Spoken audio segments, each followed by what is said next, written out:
This is a story of transformation, of finding one's true nature, of attaining the state of ultimate focus and meditation.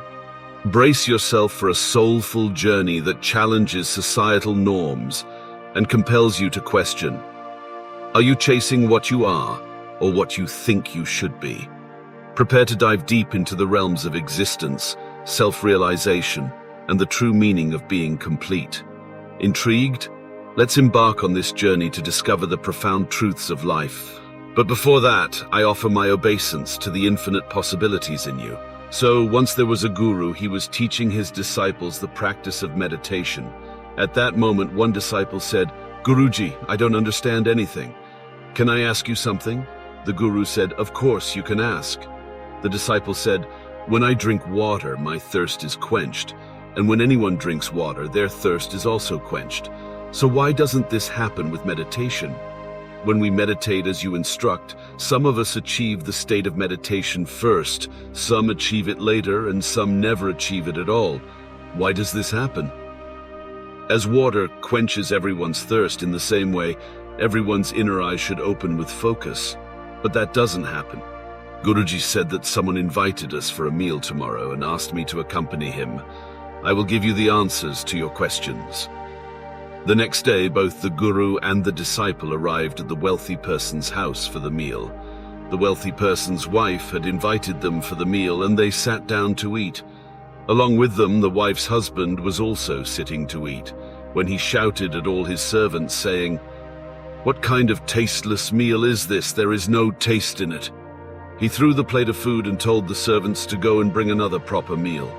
The wealthy person's wife apologized to the guru and the disciple and started serving them the meal. Both of them ate. The guru left 2 rotis on his plate. The guru asked the woman if she could wrap these 2 rotis for him. The woman wrapped the rotis and gave them to him. After that, they both left from there. On the way, Guruji asked the disciple his opinion of the meal. The disciple said, "The meal was very delicious. I liked it. I felt very good after having the meal." The guru said, "You didn't feel anything more than this?" The disciple asked, "What could be better than this, Guruji? My hunger was satisfied, my stomach was full." Guruji said, "The meal was good.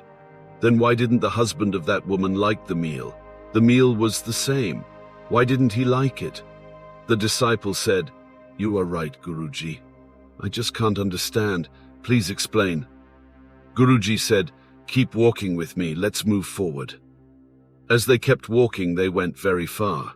The disciple said to Guruji, "Gurudev, we are not on the path to our ashram." "Where are we going?" Guruji said, "Just keep walking." After walking for a long time, a tired person came in front of Guruji and fell at his feet, saying, "Oh Lord, please help me. I haven't eaten for 3 days. I haven't had anything. Please give me something to eat." Guruji made that person sit under a tree and gave him the 2 rotis that the woman had given to him. The poor person's eyes sparkled as he saw the rotis. He immediately started eating the rotis, and tears were rolling down his eyes. Guruji watched and ate, gesturing with his hand.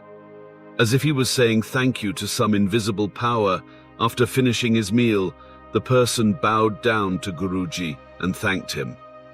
Guruji asked the person, "How was the taste of the meal?" He replied, "There was no taste. It was not just taste, it was life. It was the divine and the supreme power. These were not just rotis, it was life itself." Saying this, the person left. Guruji said to the disciple, "Look, the meal was the same, but one person didn't find any taste in it. You found taste in it, but that person saw God, the divine, and life in it. This shows that there is a difference between a person and the satisfaction of a meal. The first person didn't find any satisfaction in it. You found a little satisfaction, but that person finds infinite satisfaction in it. This is also related to meditation. The more thirsty one is, the sooner they find the path." The disciple's curiosity was resolved. He found the answers to his questions. But we haven't found the answer to this question yet. The question is, why doesn't the mind feel satisfied? Friends, if something becomes attached to the mind, it does not go away. It is the nature of the mind to have emotions. When we have an abundance of something, the mind starts running away from it. Just like the mind of that wealthy person who was running away from that food, which was a common thing for him. But when we have something in limited quantity and we get it, our mind remains connected to it, and we do not attach much importance to that thing. Just like the mind of that disciple who was somewhat attached to the food. So he also wanted to know the taste of that food. But when we want something and it is not available to us, then our mind becomes very eager for it. It wants to obtain it in any condition. But when something is connected to our life force, like those two rotis, and when it comes to life force, then the mind disappears. Then you don't see the taste, you don't see the type of food, then you only need the food. Then you become focused. Whatever is available for food, you find happiness in that. Whether it has taste or not, your life force accepts it. And this happens when the mind is not there. We make a lot of efforts to engage our mind. We try to engage it in studies or in our work. But you must have seen that the mind doesn't engage anywhere, and it cannot engage because it is not meant to engage in anything. Instead, its job is to run away from you. It finds one thing from here, takes you to another thing. It finds another thing, takes you to a third thing. When the mind doesn't know contentment, it only wants to obtain the mind. After crossing over, it knows how to forget. It has a habit of leaving what it has obtained. It has a habit of again obtaining what it has lost. Look back at the past parts of your life and see if your mind has engaged anywhere, stopped somewhere, or if it is still only scaring you. Now the question arises, if the job of the mind is to run away or to make you run away, then will we keep running throughout our life? Will we not stop anywhere? No. Look carefully. Life is like that. From birth to death, humans keep running. Sometimes behind one thing, sometimes behind another thing. But still, some people get exceptions. Then they stop running, then things are behind them. How can we bring focus in our lives? How can we stop our mind from controlling ourselves? And the only way to do this is through meditation. Meditation brings discipline.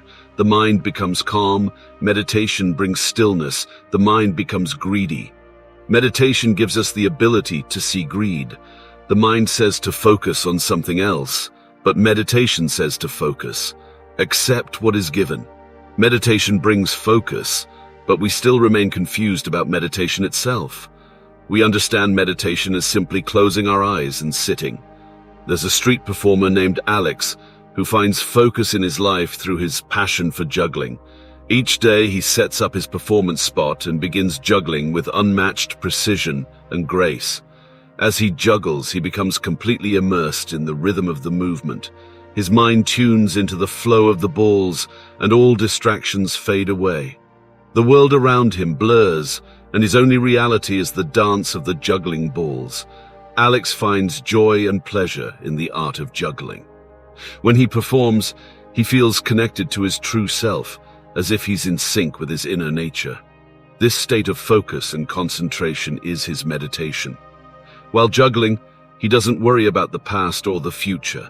He is fully present in the moment, embracing the beauty of each throw and catch. When a person starts becoming what they are, then they naturally start to focus. They become concentrated. But when a person tries to become something, their mind becomes dominant, focus gets broken, and we keep running. We achieve everything. Yet we think something is left incomplete, and this incompleteness never gets fulfilled because you did not become what you could have become, what your nature was. Everything else has been achieved. In this way, you always remain incomplete. Then the mind doesn't settle anywhere. The nature of the mind is such that it doesn't settle. What settles is focus. That is meditation. And wherever you find focus, you should understand. That is what is meant for you, on which you can become complete. Thank you.